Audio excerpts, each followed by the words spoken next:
J'ai vu tant de choses que vous, humains, ne pourriez pas croire.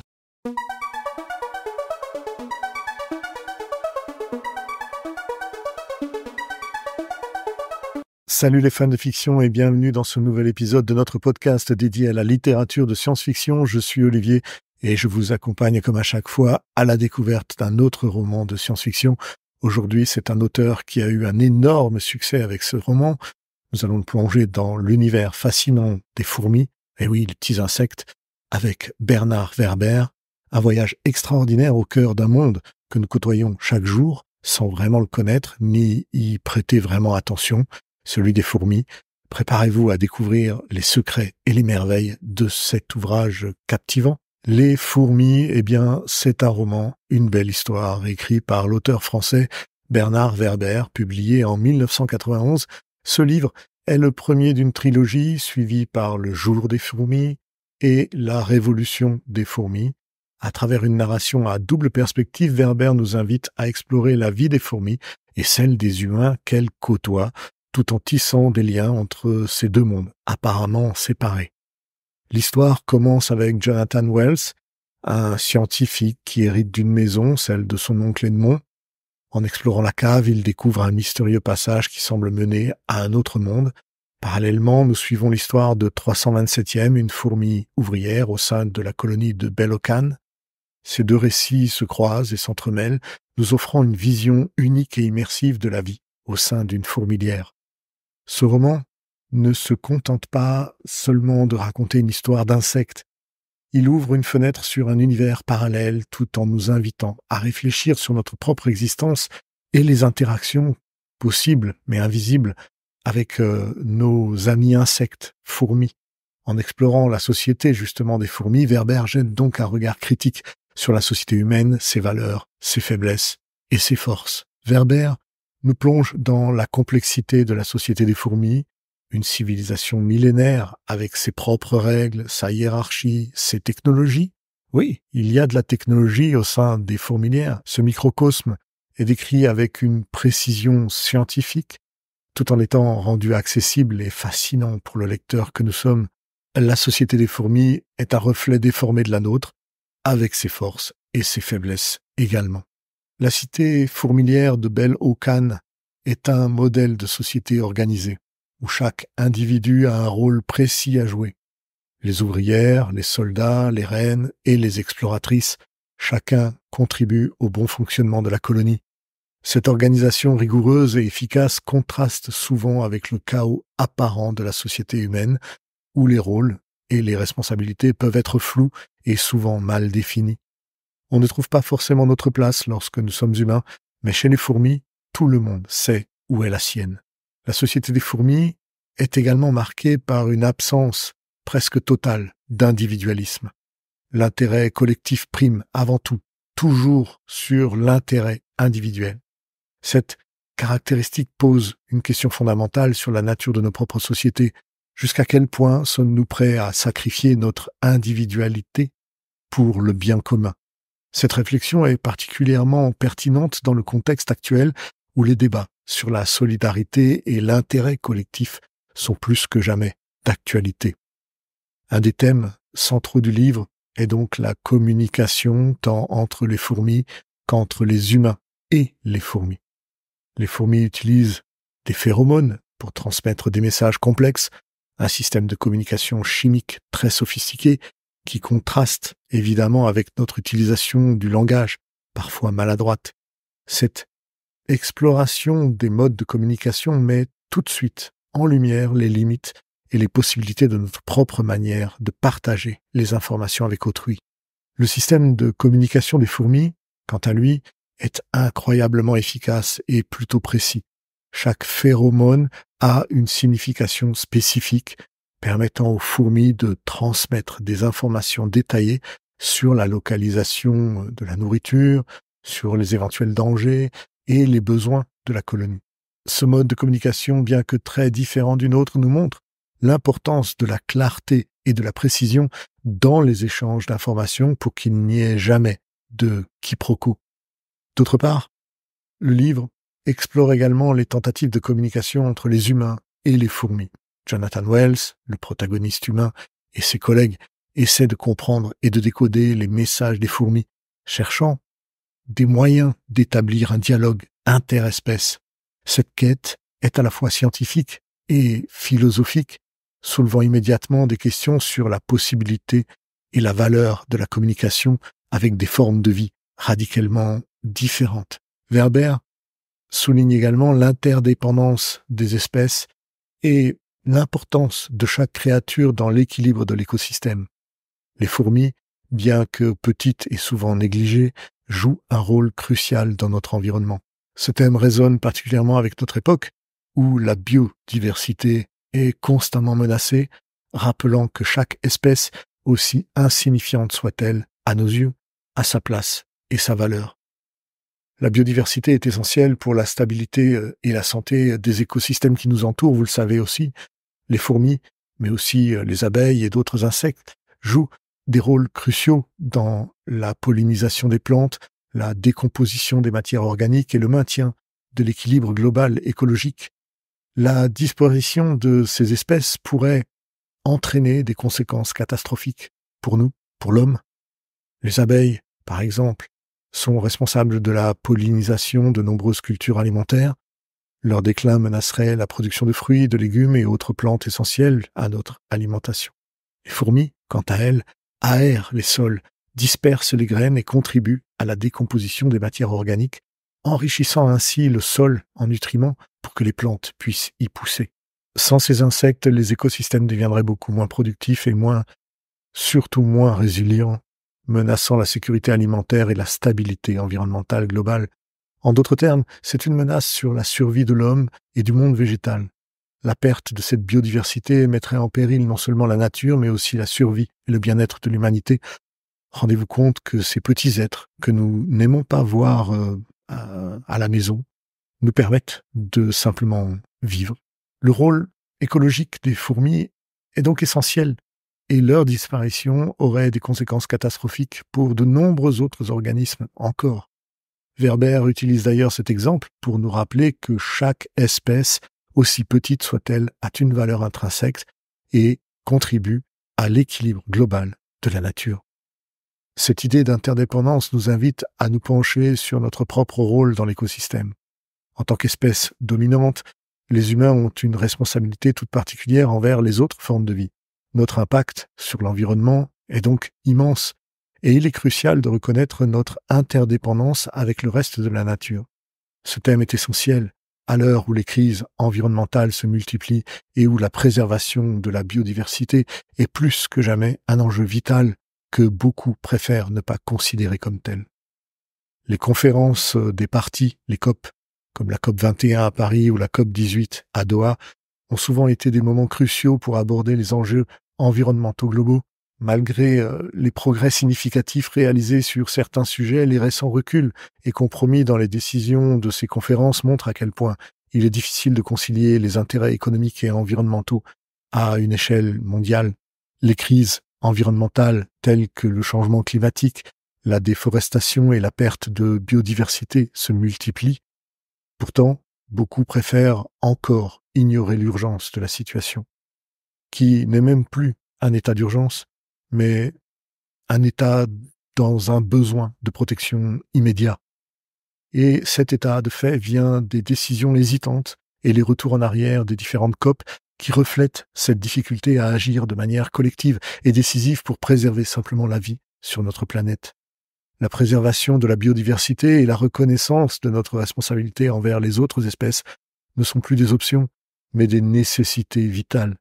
Et à l'heure actuelle, il est impératif que les engagements pris lors des COP soient non seulement respectés, mais renforcés pour garantir un avenir durable et harmonieux pour toutes les formes de vie sur Terre, mais aussi pour la nôtre et celle des fourmis. La quête de connaissance est un autre thème central du livre.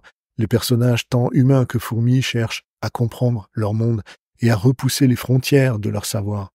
Cette soif de découverte est ce qui les pousse à explorer des territoires inconnus, à prendre des risques et à défier les conventions bien établies. Jonathan Wells, par exemple, est motivé par une curiosité insatiable et un désir de comprendre les mystères qui entourent la maison de son oncle. Ses recherches le mènent à découvrir des secrets cachés et à ouvrir des portes vers des mondes inconnus. Cette quête de connaissance est le moteur de l'intrigue, entraînant les personnages dans une aventure à la fois dangereuse, mais aussi très exaltante. De leur côté, les fourmis de Belokan ne sont pas en reste. Les exploratrices partent en mission pour découvrir de nouvelles sources de nourriture, cartographier les territoires et repérer les menaces potentielles. Leur exploration est motivée par un instinct, celui de la survie, mais aussi par une curiosité innée et un désir de mieux comprendre leur propre environnement. Cette quête de connaissance, vous voyez bien qu'elle est universelle et intemporelle dans les deux camps. Elle nous rappelle que l'exploration et la découverte sont au cœur de l'expérience humaine et non humaine. Que ce soit à travers la science, la philosophie ou l'aventure, la quête de savoir est ce qui nous pousse à avancer et même à évoluer. Bernard Werber est un auteur prolifique, on le sait maintenant, dont les œuvres mêlent souvent science, philosophie et surtout fiction. Né en 1961 à Toulouse, il commence sa carrière en tant que journaliste scientifique d'ailleurs, avant de se tourner vers l'écriture de romans. Son style unique et sa capacité à rendre accessibles des concepts complexes ont fait de lui un auteur incontournable assez rapidement dans la littérature de science-fiction francophone. Werber a commencé sa carrière littéraire avec justement Les Fourmis, un succès immédiat qui l'a propulsé sur le devant de la scène.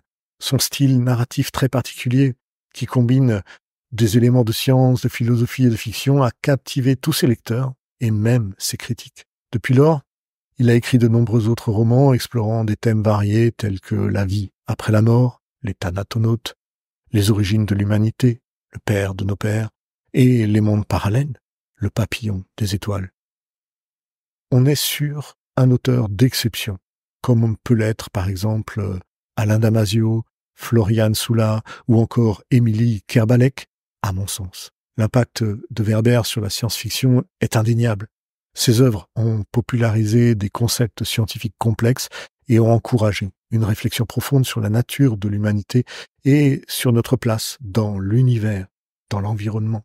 En mélangeant la science avec des idées narratives captivantes, Werber a donc réussi à rendre des idées abstraites et parfois difficiles d'accès totalement compréhensibles et fascinantes pour un large public.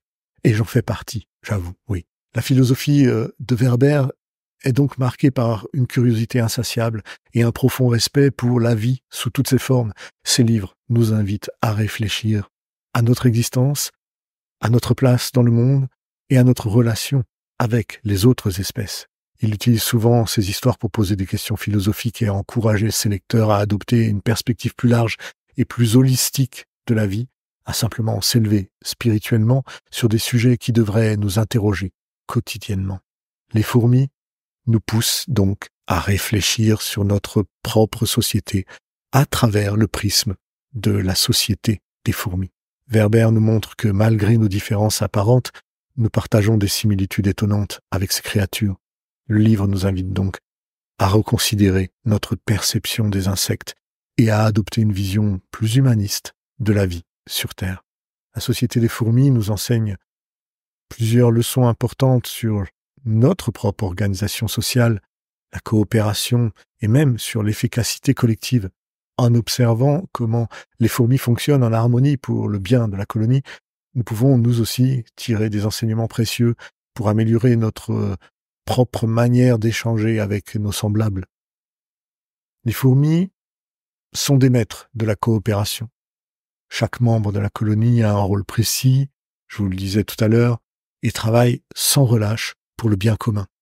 Cette coopération exemplaire permet à la colonie de prospérer, de se défendre contre les prédateurs et de surmonter des défis environnementaux majeurs, enfin, à leur échelle, bien sûr.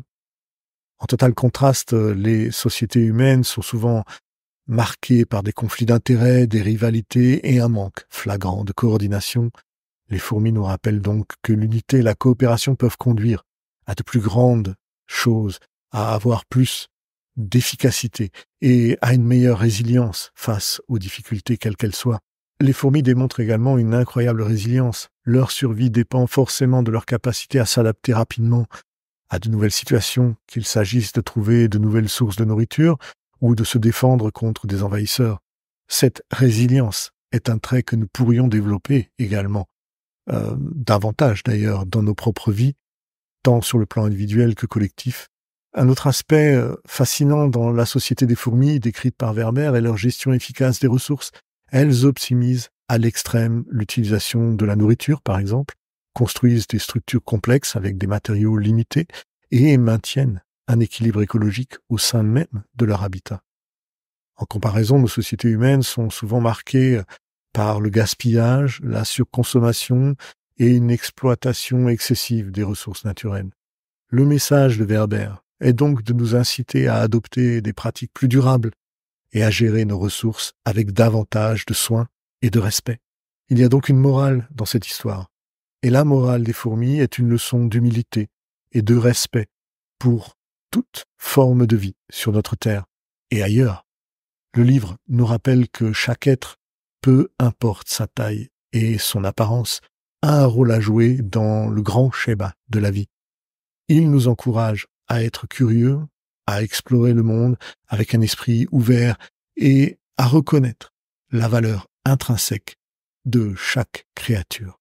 Werber souligne aussi l'importance de la biodiversité et la nécessité de protéger toutes les espèces pour maintenir l'équilibre écologique nécessaire à cette vie. La disparition d'une espèce, même aussi petite que les fourmis, peut avoir des conséquences dramatiques sur l'ensemble de l'écosystème mondial. Cette prise de conscience est cruciale dans notre lutte actuelle contre le changement climatique. Le récit des fourmis nous rappelle également que la notion d'importance est relative. Ce qui peut sembler insignifiant à nos yeux peut avoir une importance cruciale dans un tout autre contexte. Les fourmis, bien que souvent ignorées ou considérées comme des nuisibles, jouent un rôle vital dans notre nature. Cette perspective nous invite à reconsidérer nos jugements et à apprécier la valeur de chaque élément constituant cet environnement qui nous entoure.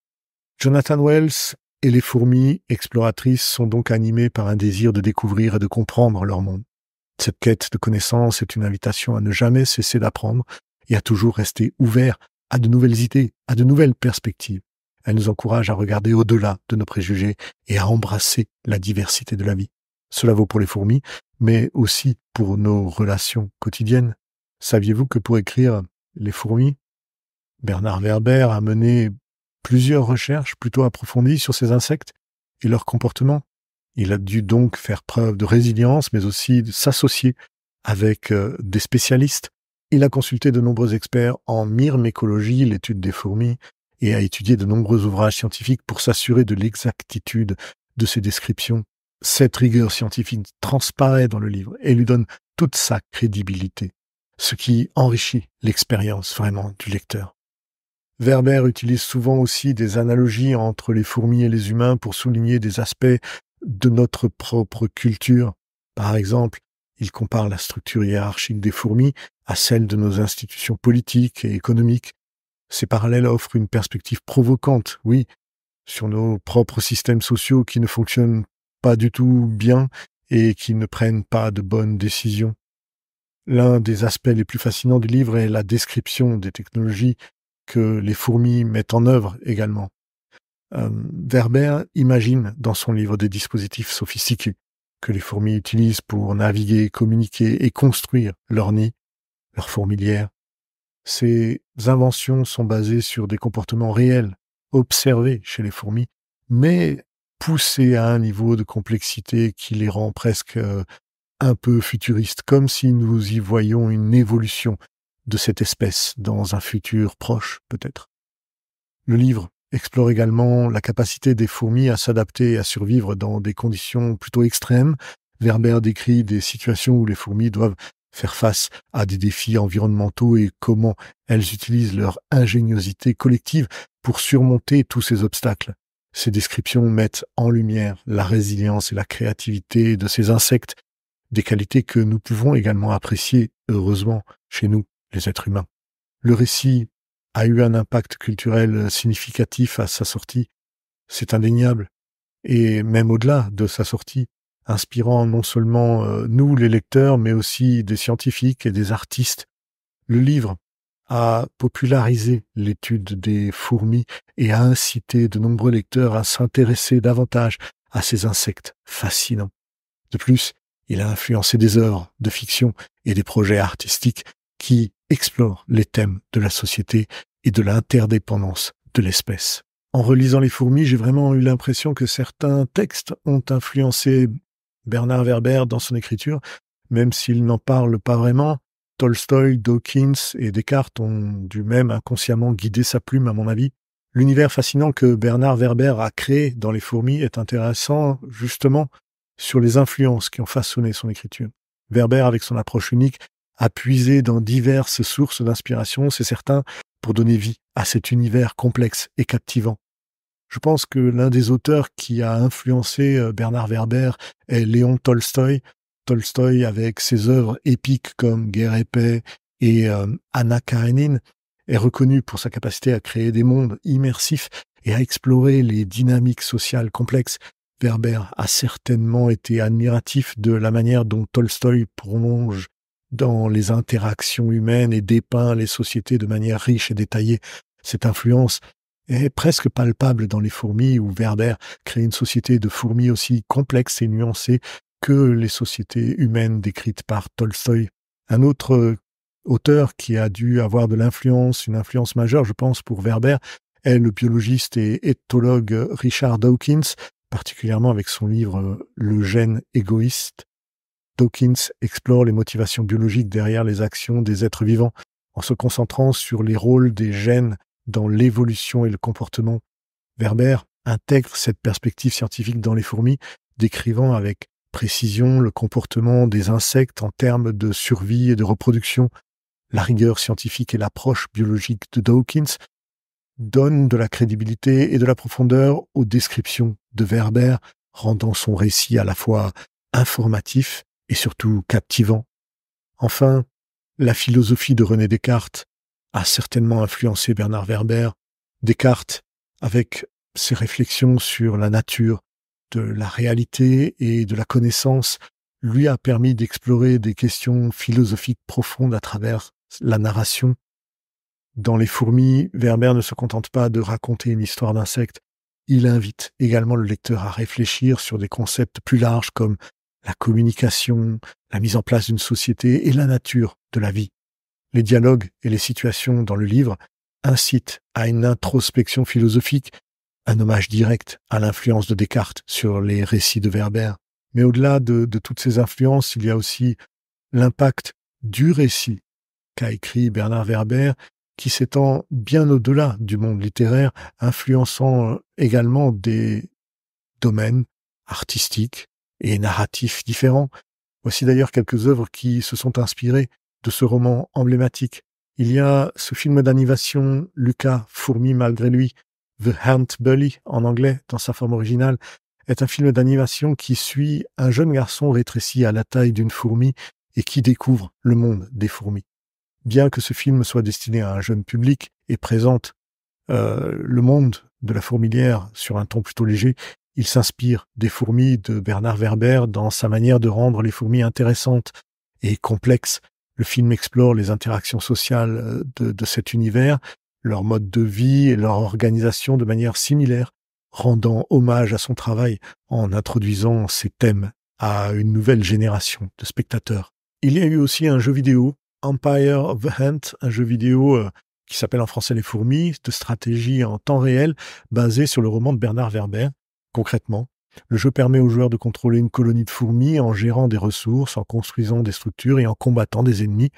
Il s'inspire directement des descriptions détaillées de la vie des fourmis dans le roman de Werber. Le jeu offre une expérience immersive qui reflète la complexité et la richesse de la société des fourmis décrite dans le livre. Enfin, je ne pouvais pas ne pas citer le film, le Marvel Ant-Man, basé sur un personnage de bande dessinée.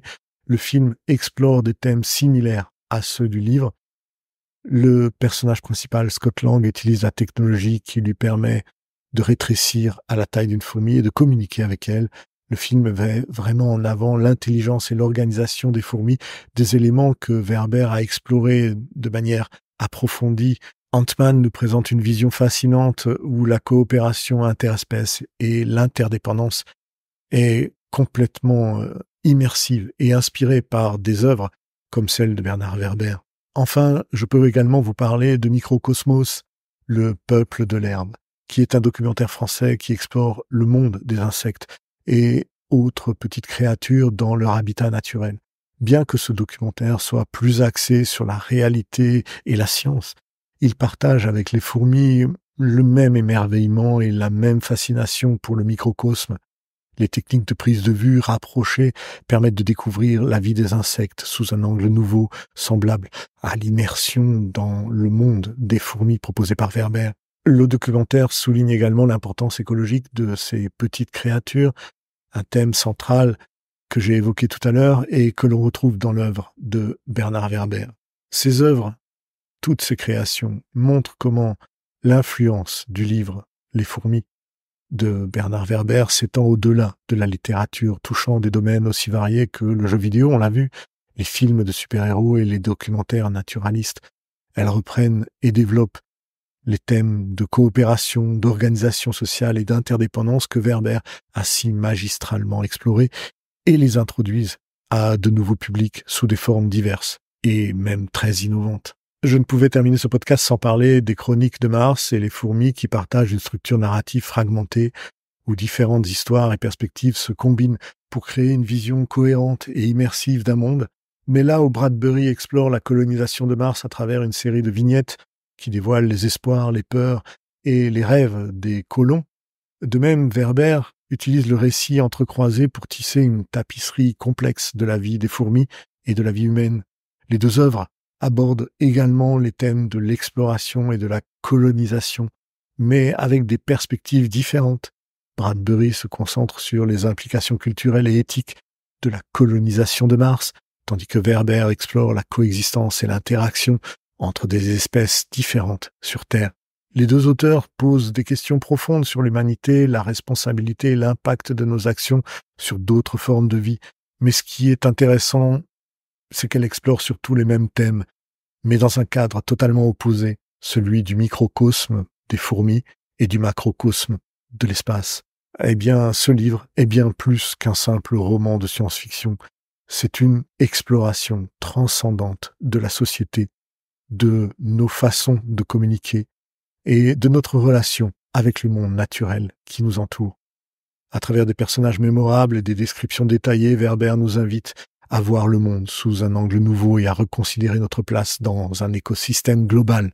Cette œuvre nous rappelle l'importance de garder un esprit curieux, de garder notre humilité en place et de respecter toute forme de vie. En explorant la vie des fourmis, nous apprenons des leçons précieuses sur la coopération, l'adaptation et la survie. Et finalement, nous sommes même encouragés à nous poser des questions et à réfléchir sur notre propre existence. Alors dites-moi, que pensez-vous de notre société en rapport à celle des fourmis? Sommes-nous aussi avancés et efficaces que nous le pensons vraiment, ou avons-nous encore beaucoup à apprendre de ces petites créatures? Nous arrivons à la fin de ce podcast, et si le thème et le récit que nous avons exploré aujourd'hui vous ont captivé, eh bien je vous invite à vous abonner pour ne rien manquer de nos futures explorations littéraires sur le domaine de la science-fiction. Aimez partager cet épisode sur vos réseaux pour aider d'autres amateurs de science-fiction et de récits fantastiques à nous découvrir. Votre soutien est essentiel et permet à la communauté des passionnés de science-fiction de grandir et d'échanger des idées sur ce sujet. Je vous remercie sincèrement de m'avoir écouté jusqu'au bout et à la prochaine pour une nouvelle aventure au cœur de l'univers fascinant de l'ASF. C'était Olivier. À bientôt, les fans de fiction.